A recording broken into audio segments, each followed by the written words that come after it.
find those people who are at the greatest risk. Dominic, thanks for taking us through all of that. This is going to be a very difficult time, as I imagine every day is difficult for Helen Draper. Helen, good morning to you. Good afternoon to you. Good afternoon, Naga. Your daughter Meg died last year. She had meningitis. She contracted meningitis and she was in her first term of university. When you're hearing what's happening in Kent now, this can only add to your pain, I imagine. Absolutely. I mean, firstly, we want to pass on our sincere condolences to the families of the students in Kent.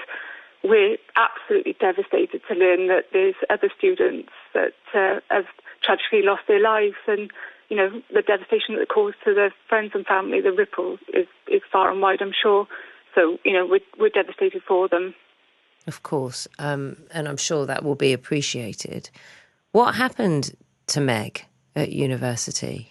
How did well, when did you first hear that she was unwell? What was she like? You know, before she became unwell, fit, healthy. So Meg was sporty, outgoing. She was gregarious. She's very charismatic. She was so excited to go to Bournemouth University to study physiotherapy in September. And about 5 weeks in, she rang me on October 24th to say she wasn't feeling very well. She felt lethargic. She didn't really want to go out that evening. Now, somebody who was as social as Megan, that rang alarm bells with us. And then the next morning she woke up, she was nauseous. She'd had a rash on her stomach. She decided to go back to bed to try and rest and sleep it off. When she woke up about 3 o'clock in the afternoon, the rash had spread all over her body. She had fever, aches and pains in her limbs, and despite sleeping, she felt worse. So at this point, we advised her to ring 111, but after an hour, she hadn't had a response. So she asked her friend, as she was feeling unsteady on her feet, to go to the local Bournemouth A&E. So we set off from Wales at that point, as we were concerned it was meningitis. Unfortunately, Meg was turned away from Bournemouth Hospital twice. Her rash did disappear, which is slightly different to how the symptoms are reported. And this is where, it's key that despite symptoms, they can present in different students. But on the way home, we decided to take her, because she was seriously unwell, we decided to take her back home to Wales. But on the way home, Meg's deteriorated. Her headache was severe. She became photophobic. She lost the use of her limbs, and we took her to the nearest hospital in Bristol, which was a matter of minutes away. And as soon as she got there, they were amazing, and they put her in an induced coma. She then had to have an EVD drain inserted to try and relieve the pressure on her brain. And we were told that she would be unlikely to make it through the night. Oh, I'm so sorry. This happened so quickly. Yeah. To someone so healthy. What were you told in terms of why? Unfortunately, she had contracted Meningitis B. Yes. So Meg had been vaccinated in secondary school against men-ACWY, and we were told that she just had a meningitis jab in school, so we just assumed it protected against all meningitis strains. But sadly, after her death, we learned that anybody born before 2015 were not routinely vaccinated against meningitis B strain. And we were absolutely devastated.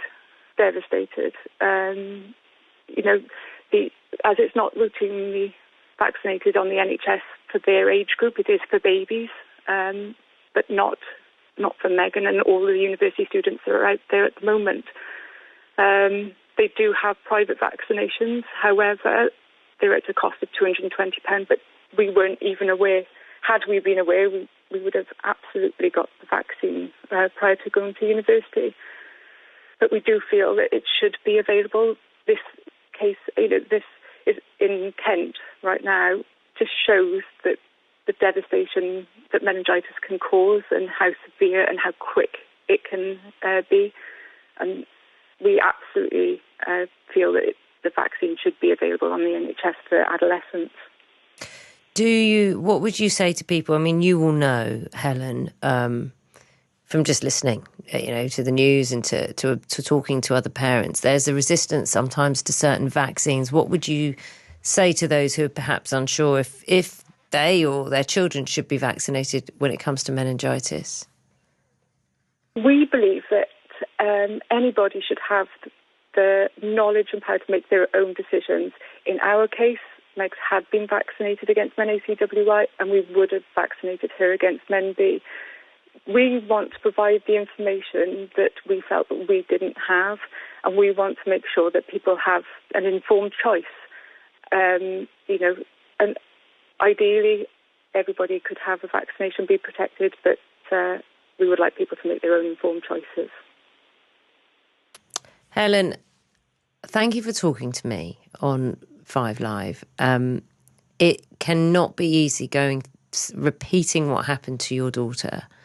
But I know the reason you're doing it is because this news has come out regarding what's happening in Kent. And as you started this conversation, your sympathies and, pain is shared with those parents who've lost 2 children at this moment in time. And there will be others desperately worried about those who are seriously ill. And just thank you for talking to us. And I'm sorry.